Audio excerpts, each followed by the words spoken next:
Jay, do you want to first give us your assessment of the 10 picks and then be run through the guys you took today, what you liked about them? Well, we liked something different about all of them. Obviously, we got Jamison. We liked his big playability. He can return punts. Obviously, that's exciting.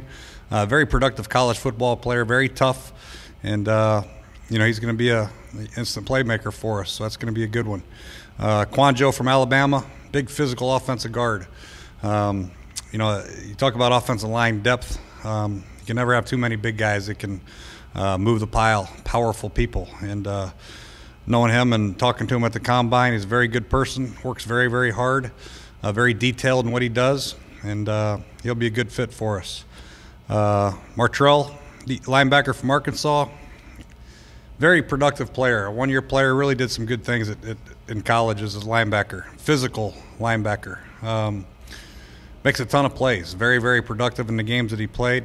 Very exciting, likes to hit. You can see that. He doesn't back down from any contact, and he'll be a player to be reckoned with, I promise you that. Very tough player.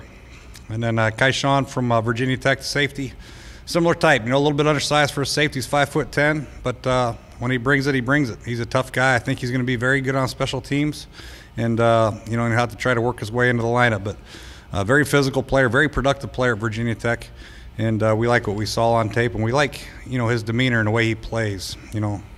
Physically tough, makes up for not being 6'2" or 6'1" by his physical toughness and his ability to play special teams. And then Tevin at Arkansas, did a lot of work on Tevin. He had excellent pro day, has excellent measurables, 6 foot tall, was relegated mostly to play nickel at Arkansas. But, I think with the measurables that he has, there's a role for him. He can run and did some good things at the nickel position. And then Evan Spencer, obviously he's Cole's brother, works here. We know a lot about him, obviously. But he brings a different type of mentality to the receiver room. He's a different type of player. He's a physical player. Excellent special team player. Excellent, excellent, excellent. And he's going to make that room better. Very, very good, positive, tough football player.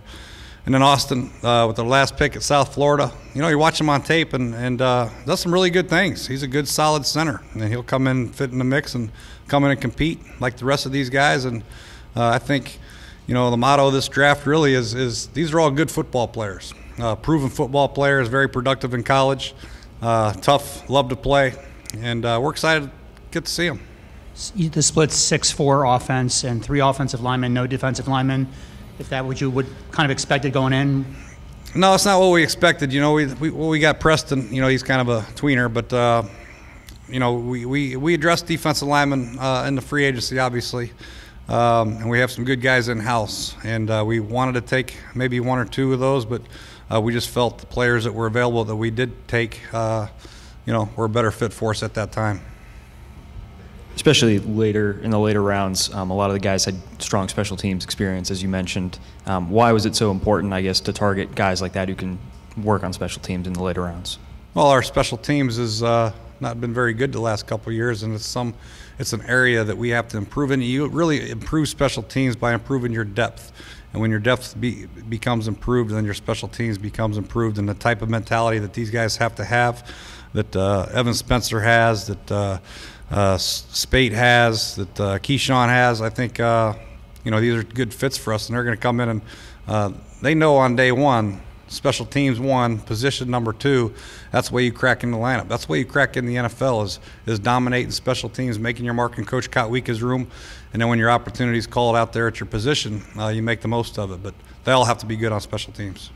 Did the philosophy of this draft change drastically from what it was last year, and how did things play out just with you all, Scott, and the way you guys went about your plan?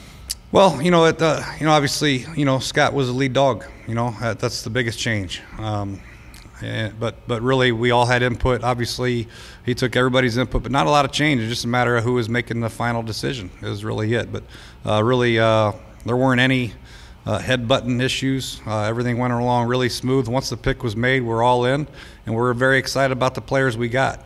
So there wasn't any animosity, no bickering, any of that stuff. There was some conversations when the pick was made. It was final, and we all respected it, and we were all fired up about it.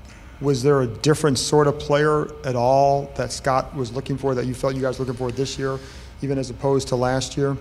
You know what? I think really the motto is, he really preaches, he likes tough football players, physically tough football players. You see that with the guys that we got. They're all, Matt Jones and obviously Brandon. Sheriff Preston's a tough guy. Kouandjio's a tough guy. Martell's very, very tough. Kyshoen's tough. They're all tough football players. Evan's a tough guy. And you want to have a physical toughness when you're drafting football players, guys that love football, have a strong passion for the game, and you have to visualize a role for them. What's the role going to be for your football team? Is it special teams year one, develop them into a core starter? Is it competing for a starting job? Is it a nickelback? Is it a safety? What is it? But we have a pretty good vision for all these guys, and we're excited to get them in the building to see what they can do. As far as Crowder, could you obviously there will be competition, but could you envision him going out there and him being your returner week one this year? Oh yeah, I can envision it. Yeah, he's been productive at it when he's had the opportunity. He's such a good receiver at Duke. They probably didn't use him as much as they would like to have because he was such a key weapon for him on offense. But he's the type of guy that did a lot for him, and he's got the great quick first step, and he's a natural at punt returner. We'll see how he does at kick returner, but he will definitely compete. So you would try him at kick returner as well? We'll try. We'll see. We'll see what he has in store, but definitely punt returner, and we'll go from there. Look at these defensive players you got. Does this indicate that you're maybe open to maybe a broader variety of defensive looks than you've showed in the past? Yeah, that's always the intent. You have your standard base package, and then from there you branch off depending on what type of players we have and what they can do and what they can learn and all that stuff, But you have to have a good foundation in place, a good sound foundation in place, and that's what we're working on here in phase one with teaching them a new defense. And then from there, once we get the players in and Coach Barry and Coach Fuel and Coach Akie and Olivedati get to see what we have, then they can branch off from there. But we like versatile players, obviously, and we have a number of them that can do different things, which is always a good thing. Safeties that can play nickel maybe. You have defensive linemen that can play outside backer and so on and so forth. So should be an exciting time. My other question is probably more of a Scott question, but you're the guy standing here. We didn't hear a lot about people coming in for visits, that kind of thing. And the players, when we talked to him, said a lot of them didn't come in here, have extensive chats with you guys. What is about maybe his method of gathering information or intelligence that wasn't the thing you guys were looking for? Maybe it was a broader base of intelligence. Well, a lot of times they spend a lot of time with the guys. If we didn't bring somebody in, they spend a lot of time with them either at a bowl game or the combine or what have you, or their pro day. They felt good enough about visiting with them at those that they didn't have to bring them back here. The guys that we did bring in here, mainly want to just check out their medical, get to know them a little bit. Guys we didn't know, but I think we surrounded the area pretty good as far as getting enough people in here, getting to know enough people via bringing them in for visit or going to combines or pro days. So I think it was a very thorough deal, and I think we did a good job. With phase two of workouts starting soon, the guys are champing at the bit. I'm sure you are to actually get on the field, get the footballs out, and get some of that going. How excited are you to get that phase underway? Yeah, we're excited. We're excited. Obviously, last year didn't turn out the way it is. This is a brand new year, and everybody's got high hopes, as everybody does in the league. But we're chomping at the bit to get out there and see these guys run around, get outside, get out of these get out of this building for a while, get some sunshine, and get a good sweat outside. They've been really working hard though in the meeting rooms, which has been very impressive to me. And of course, with Coach Clark in here, they're grinding it out pretty good. So to get them out of a different phase will be good. It was perfect timing, and we'll get 3 good weeks of this and then get into our practices. From the start of the process, could you kind of sense that Scott had a clear plan and had kind of specific attributes he was looking for in certain players? And also, was there any sort of example that you can think of about, going through the process, you could kind of tell, like, okay, like this guy's kind of done this before? You like to try to think you have a clear plan going in and you have certain targets, but a lot of that changes. I think the best thing that he did and we did as a group was adjusting on the fly. If we had a guy targeted and all of a sudden he gets picked 2 or 3 before us, then you have to have your alternate plan. And I think just being thorough with all the guys that we had on the board. The scouts did a tremendous job. Scott did a great job. I felt good about the guys that we picked, knowing enough about them that it was a sound pick. So I just moving forward, I think it was a great system and a very smooth approach. Jay, staying along those lines, I wanted to get your thoughts on Scott's, methodology and his philosophy of volume drafting, trading back, getting as many picks as possible, bringing in as many players, knowing that the draft in some ways in the later rounds is a bit of a crapshoot. Yeah, we don't have that luxury of sitting back and trading a bunch of our picks away. We need our picks, and the extra picks are very beneficial to us. You can see that we picked up some pretty good players late that can do some good things for us. Hopefully someday maybe we'll get to a point where we don't need as many draft picks like some of these teams, but really this is the way you develop a football team, with these draft picks, free agents, and trying to develop in-house, where you don't have to shop around every free agent period. There's always going to be some free agents you want to get, but to develop guys that you draft from day one as a Washington Redskin and watch them grow up in your strength program and with your assistant coaches, and go through that process with the fan base and living here, it's very beneficial to everybody.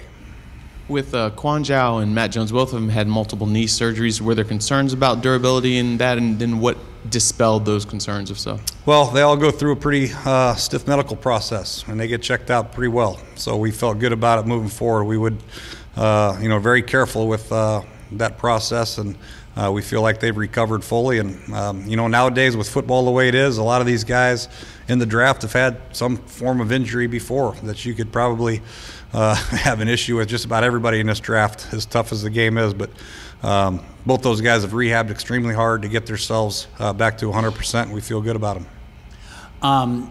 10 players drafted, and as far as we know, not one positive drug test, no arrests among them, certainly no bad headlines. Was there a conscious effort to steer clear of players with trouble, and would that really, if they had an issue, would it cost them in the evaluation process? Well, we know about all that going in, and it just so happens that these guys are all good guys and been fairly clean for the most part, which is exciting. But we do keep an eye on all that stuff, and that's a very important part of the draft process. But we got some good, sound football players, good people too. You look at all of them, Brandon and Matt and Crowder. They're all good people. Everybody we drafted, we feel good about not only their physical makeup but their mental makeup. That they're good, positive human beings that can be good for the community and good for this football team. Jay, as someone who grew up in this game and whose brother's in this game, can you take us through what the feeling was in the war room when you guys were about to pick Evan Spencer?